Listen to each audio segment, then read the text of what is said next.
Ever wonder what makes you American? Like philosophically or legally? Legally. Because for 150 years, everyone assumed the answer came down to one simple thing, where you drew your first breath.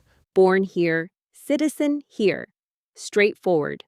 Until January 20th, 2025. Day one of the Trump administration. The president signed an executive order saying, actually not so fast. Your citizenship depends on your parents' immigration status too. And now 2 babies, literal infants, plus a pregnant mother, all using fake names for safety, sit at the center of a Supreme Court fight that could redefine who counts as American. That's Trump versus Barbara. It's a blockbuster case with huge ramifications. And the stakes? Tens of thousands of babies born every month. Potentially millions of Americans looking back at their own birth certificates wondering, does mine still count? Wait, millions? Going back how far? Generations. The government's argument, if the court buys it, wouldn't just apply going forward. The logic reaches back to anyone born to immigrant parents. So this sounds less like tweaking immigration policy and more like rewriting the 14th Amendment. That's exactly what the challengers argue. Or is this argument merely giving force to the originally understood meaning of the 14th Amendment? That's what the government argues. Now you see why this case holds such important stakes. Welcome back to the High Court Report. Today, birthright citizenship goes to the Supreme Court, and the Constitution hangs in the balance. Let's dive in, but first, quick reminder to please follow, rate, subscribe, share, and review to the podcast on Apple, Spotify, YouTube, anywhere you podcast. And follow on LinkedIn for written. Just search the High Court Report. All right, here's what you need to know. Oral arguments take place on April 1st. This case comes as an offshoot from last year's blockbuster Trump versus Casa case. In Casa, the Supreme Court significantly curtailed the power of district courts to issue nationwide injunctions. We covered that case extensively. Search Casa in your podcast browser to find our prior podcast episodes. Trump versus Casa involved this exact birthright citizenship question. But the Supreme Court did not address the substantive question. They only addressed the question of injunctions. They saved the juiciest details for this year. All right, walk me through the official legal question. Sure, it's whether Executive Order 14,160 complies on its face with the Citizenship Clause and with 8 U.S.C. Section 1401A, which codifies that clause. Okay, in normal person language. Can the president direct federal agencies to deny citizenship documents, passports, social security cards to babies born on American soil just because their moms entered the country illegally or hold temporary visas? And the whole thing turns on 5 words from 1868. Subject to the jurisdiction thereof, the 14th Amendment says you get citizenship if you're born here and subject to U.S. jurisdiction. The government claims those words create a parental domicile requirement.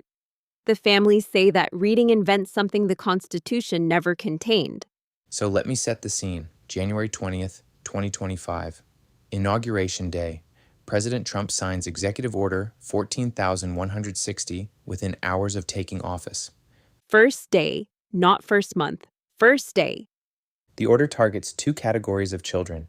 First, kids born to mothers who entered the country without authorization, where the father also lacks citizenship or permanent resident status. Second, kids born to mothers on temporary visas, students, workers, tourists, again, where dad lacks that status too. So everything hinges on what mom's immigration paperwork looked like at the moment of birth, plus dad's status. And here's the timeline. The order applies only to children born after February 19th, 2025, 30 days after signing.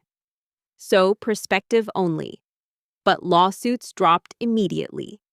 2 babies, already born, and a pregnant woman filed in New Hampshire, all using pseudonyms, fearing that the government may try to remove them or their family members.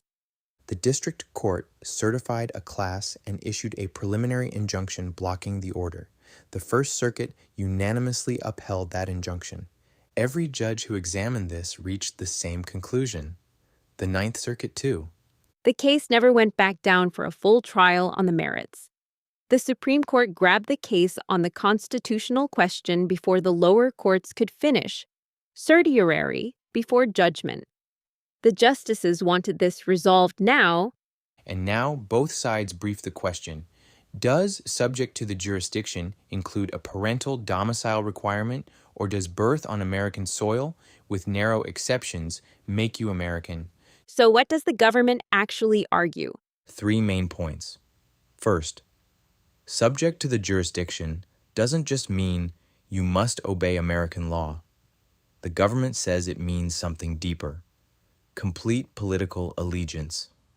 Direct and immediate loyalty to the United States. And temporary visitors don't owe that? According to the government, no. They point to Elk versus Wilkins, an 1884 case, where the court said tribal Indians born on American soil weren't citizens because they owed allegiance to their tribes, not the federal government. But immigrants aren't tribes. That's exactly what the challengers say.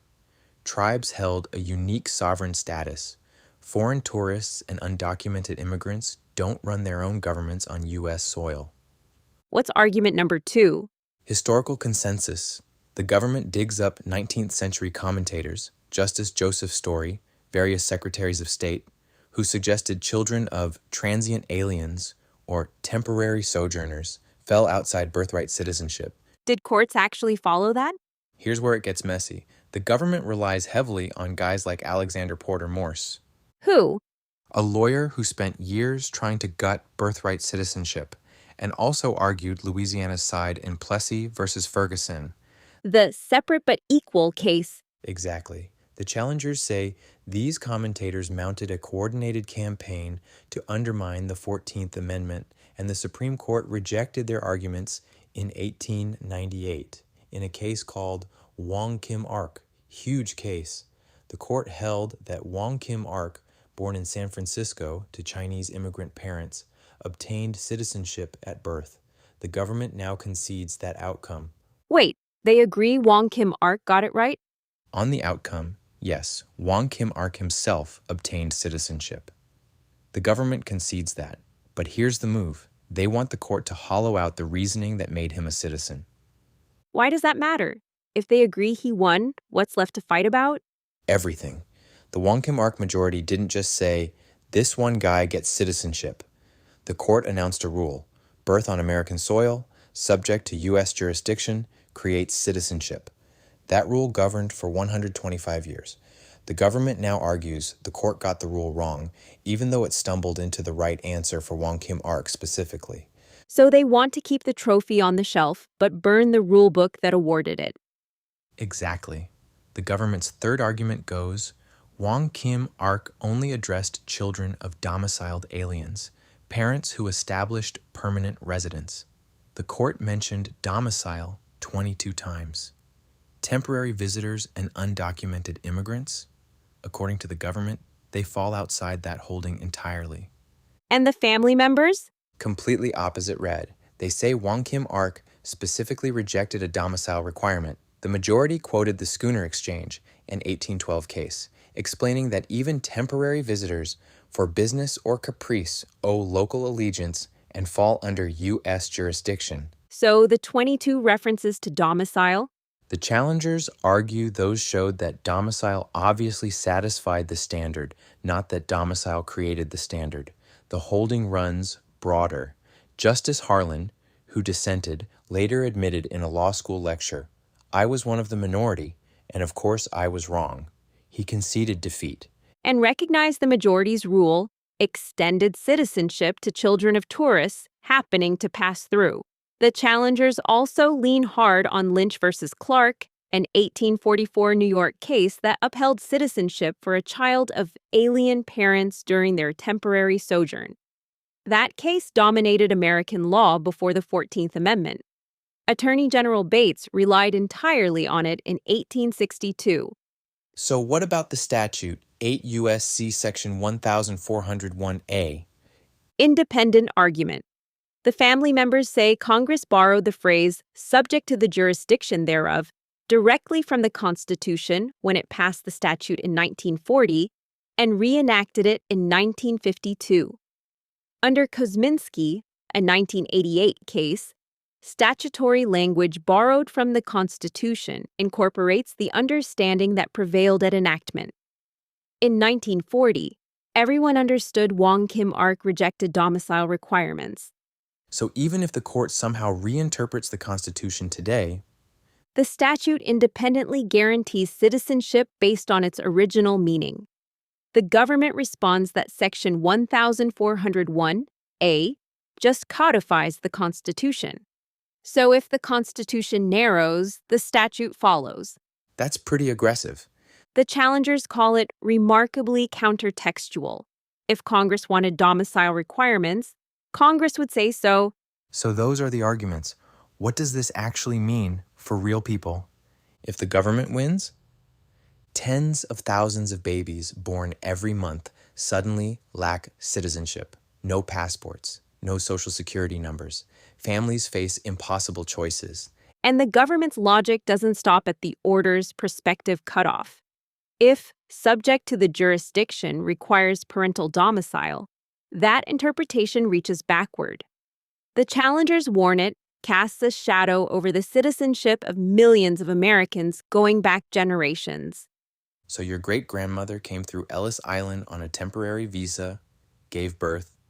Your family tree gets questioned. Meanwhile, the government insists the order only applies prospectively. The president accounted for reliance by not touching existing citizens. But the constitutional reasoning reaches everyone. If the families win, Birthright citizenship stays exactly where it stood for 150 years. Birth on American soil, with narrow exceptions for ambassadors, hostile occupiers, and historically tribal members, makes you American. Period. and Wong Kim Ark remains bedrock precedent. Oral arguments take place on April 1st. Listen to them here at the High Court Report. What should we watch for at oral argument? A few things. First, how does the government handle the Wong Kim Ark dissent? Chief Justice Fuller and Justice Harlan, who lost, specifically recognized the majority rejected domicile requirements. The challengers will hammer that point. Second, The Schooner Exchange language. Wong Kim Ark explicitly relied on Marshall's 1812 opinion saying temporary visitors fall under U.S. jurisdiction. If the government can't distinguish that, their whole theory crumbles. and third, Watch for questions about the statute. If even one justice buys that Section 1401A independently guarantees citizenship based on 1940 understanding, the order fails regardless of constitutional interpretation.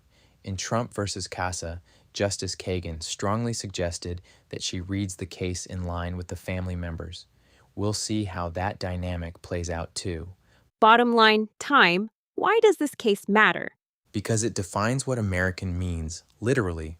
The 14th Amendment's framers chose birthright citizenship to overrule Dred Scott and guarantee that citizenship sits beyond the power of any governmental unit to destroy. If the court accepts the government's reading, that guarantee shrinks. Citizenship becomes contingent on your parents' paperwork, your parents' intent, your parents' domicile. And factually, contingent concepts invite manipulation. Exactly what the framers tried to prevent. That's it for today's episode. Thanks for listening. Please follow, rate, subscribe, share, and review the podcast on Apple, Spotify, YouTube, anywhere you podcast. And follow on LinkedIn to get rundowns. Just search the High Court Report. And if all those platforms feel like too many, just pick one. We won't judge. Talk to you soon.